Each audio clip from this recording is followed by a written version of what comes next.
everyone, by the way, this is the part 2 of our Atlas Mountains tour in Morocco by 4x4. So after we had our breakfast and bought some stuff in the shop, we continued our journey going up to the mountains, and next destination is here we have this town in front of you. The name of it is called Tamzergout. Tamzergout.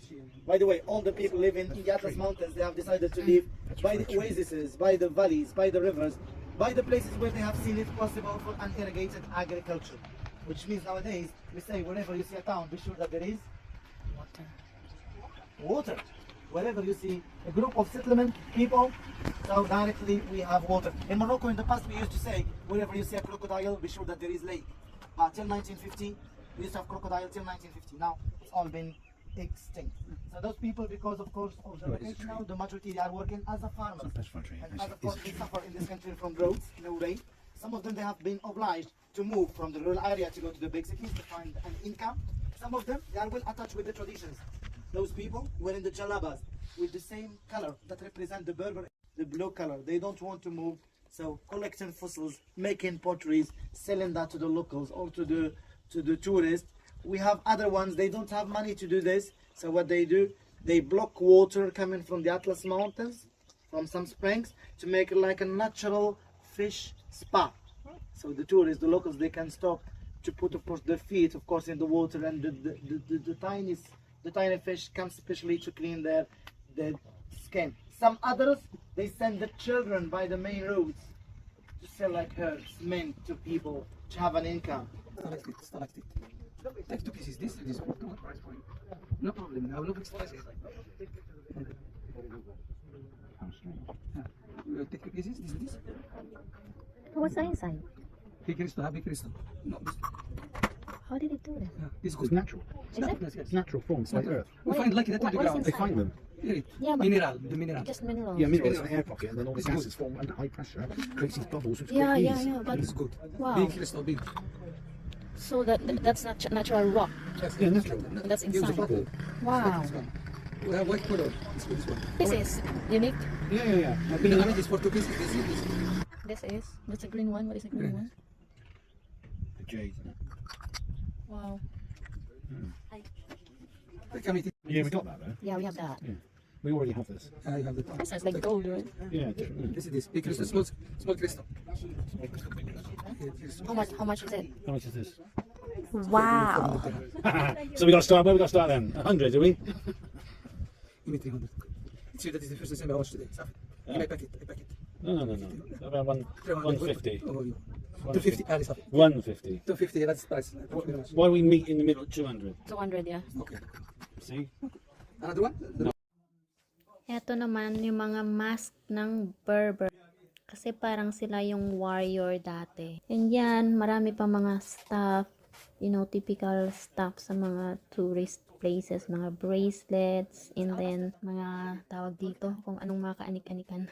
Naghahanap kami dyan ng kapareho ng tuktok ng alabaster bird na binili niya dati. Dyan din sa Morocco, pero sa Tangier. So, walang nakita, kaya wala. Yan. So, yung nabili namin is yung geode lang ni David. Gusto kong bumili sana ng camel kaso ang mahal man kasi. Kaya wala na. And pagbaba namin, ayan, inabangan na naman siya ng isang mama dyan sa baba na may mapaninda din na ganyan. So, yung geode niya, nabili niya sa taas ng 150. Ayan, nabili niya ng 100. Di ko malala kung anong kulay yung kinuha niya. So, ayan, walking na kami dyan. 100. Oh, Pretty. unique one again. Yeah.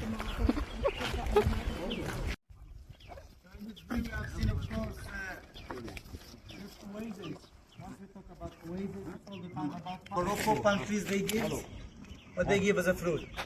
Palm. Dates. Dates.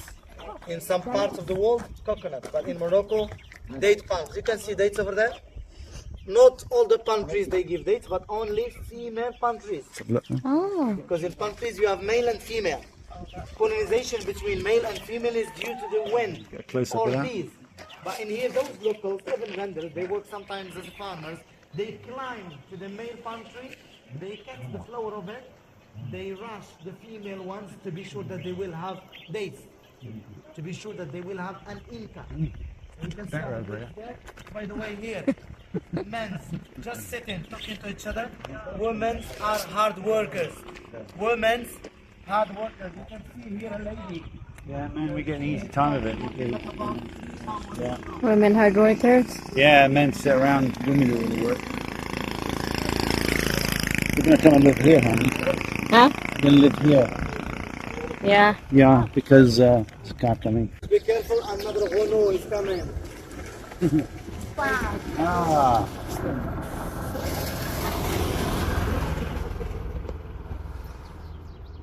Yeah, papaya tree. How much? It's worth taking a picture just of that colour. 80? 81. No. 80,000. Oh, I think you're far out. big one. Million. Yeah, it'd be up at $1 million. Yeah. 1.5 million. But that's true. The first price was 80,000. In Morocco, it's 80 to 100,000 pound only. Why? Because here the land is cheaper. 1 square meter is only about 10 quid, 10 pounds. Wow. £10 square metre. Yeah. Of course, problem is the problem of the water, problem of a lot of stuff like internet, like other stuff. Yeah. Yeah. Damn. Wow. We could live here, honey. We could live in the desert, up there. Those people all in this area are almost neither bad, neither good. They're crazy. How crazy? To put a sign by the road, they put it behind the palm tree. Yeah. Very good. Maybe the sign was there first before the tree. It's very important thing to look here. And this sign is divided in the middle of it. The way of writing represent the Berbers. The Berbers, they have their way of writing, which is they write them separately. They don't link them to each other. The name of this way of writing is called Tifina. Tifina. It's like hieroglyphics. So to write it, it's from left to right. Like if you write English, it's the same. And this way of writing is the same. Morocco, Algeria, Tunisia, Libya, because the Berbers, they are in all the northern part of Africa, not only in Morocco. Here we will drive now to the next stop, just in case if some of you, they want to buy some water. So, ayan, we continued our journey going up to the Atlas Mountains, and along the way, ayan, oh, kala mo bukid or bundok, pero may mga nakatira. So, imagine yung way of living nila doon. Go down. We've got a lovely view now.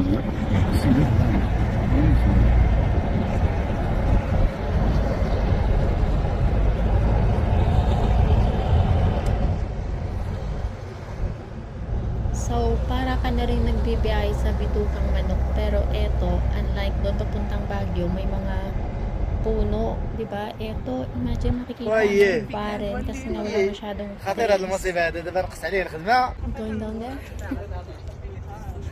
In here, by the way, we used to see both the Atlantic and the Atlantic Ocean, I mean, and the Atlas Mountains, both from here. But the view is not so clear. Have you heard about the Atlas Mountains? Have you seen Atlas before? Yes. What's Atlas? I've just seen the Atlas Mountains on the map. That was all. On the map. Yeah. A Greek god. That's the answer.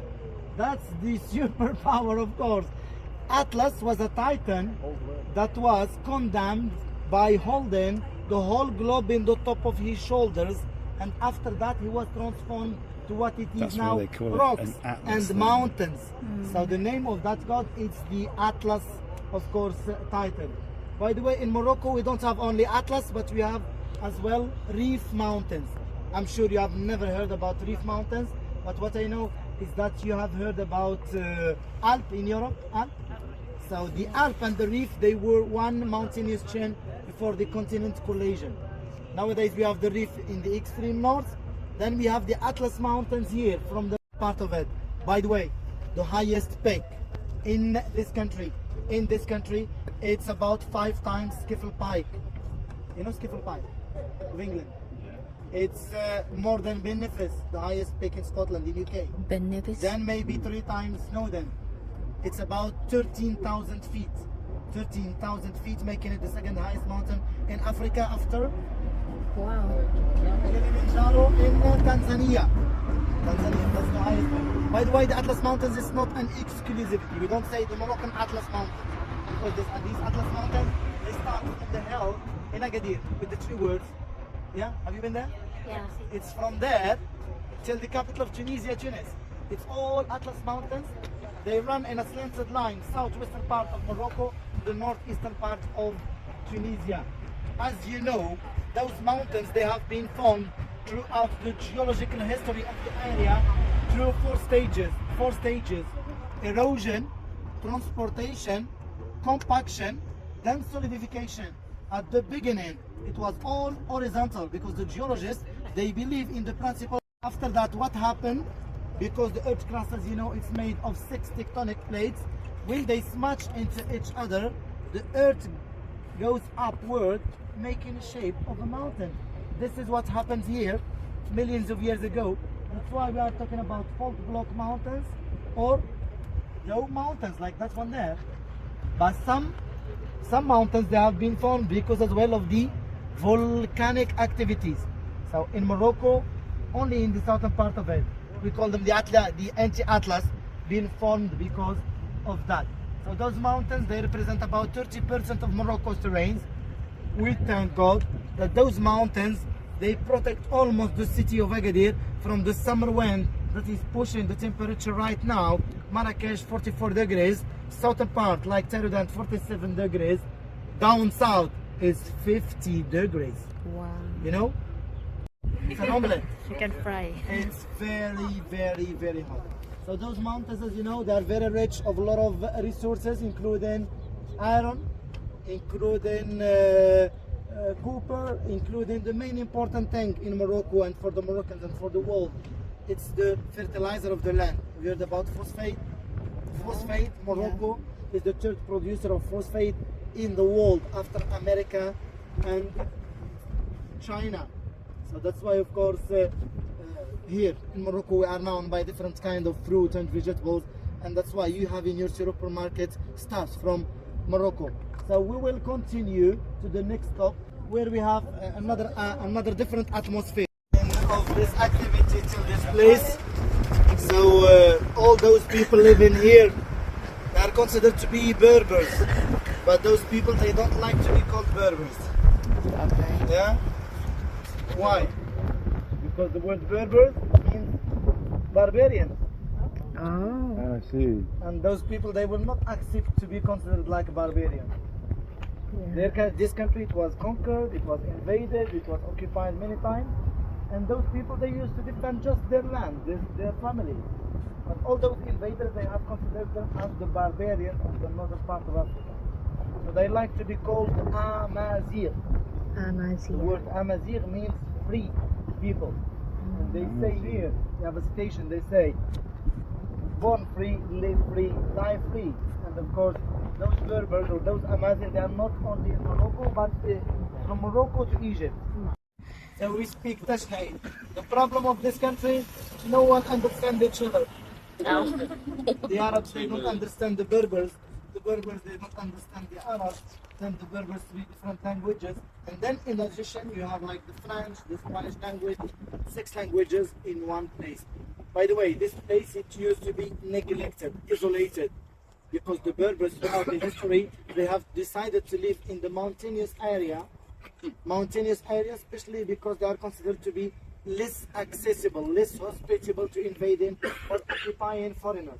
Like about 30 years ago, no paved road, no electricity, no water, nothing. We used to call this place the land of dissidents. And we have the big cities where the majority of the Arabs as well, they live with some Berbers. We call it the government land. What's the difference between two?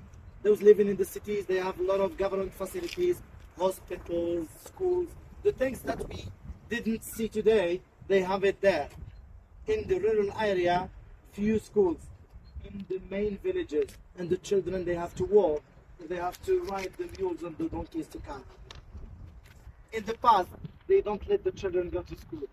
They need them to help them because they are farmers. Don't forget, 40% of the Moroccans are farmers. So agriculture, it's very important. So they don't let the children go to school, but they oblige them to go. Nowadays, we have a lot of efforts in the Moroccan law by not obliging but supporting the poor families by giving them like money. So instead to oblige your kids to work, we will give you money instead, just let them go to school. So it's a new cooperation between UNICEF, the world, and the government. Now, 140 euro, 140 euro each family to let the children go to school. And as well, UNICEF and some Moroccan associations, they got buses to pick up the children to allow them to go to school. About like hospitals, few health centers like that one there. Like big hospitals. In the whole country, we are talking about 149 hospitals for 40 million people. 40,000 hospital beds for 6 million patients taken care every year. That's why every time in my tour, I say, you have to thank God you live in Europe. For us, if you ask about the pandemic, the good things that was happening in our history. Because without the pandemic, no decision will be taken.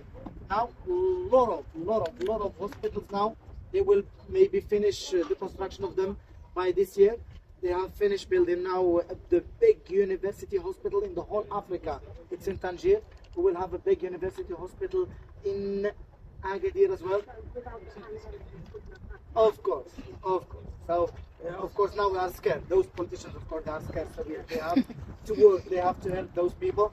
The only small things that we have is that not all the Moroccans, they have insurance, health insurance. So they don't have like access to the hospitals. But as well, the pandemic has given this right to everyone. But you cannot treat people equally. Rich people, they can go to private hospitals. They can pay without waiting to get anything. Those poor people, they have to pay the full amount, and they have to wait like about 2 weeks to get 70% of they have paid. It's a lot. They start to complain. They say either you let us pay 15% of that, or to make it free. Because we don't have a good income. Those people know. They say if you have a piece of bread to eat, a safe place to sleep, healthy in your body.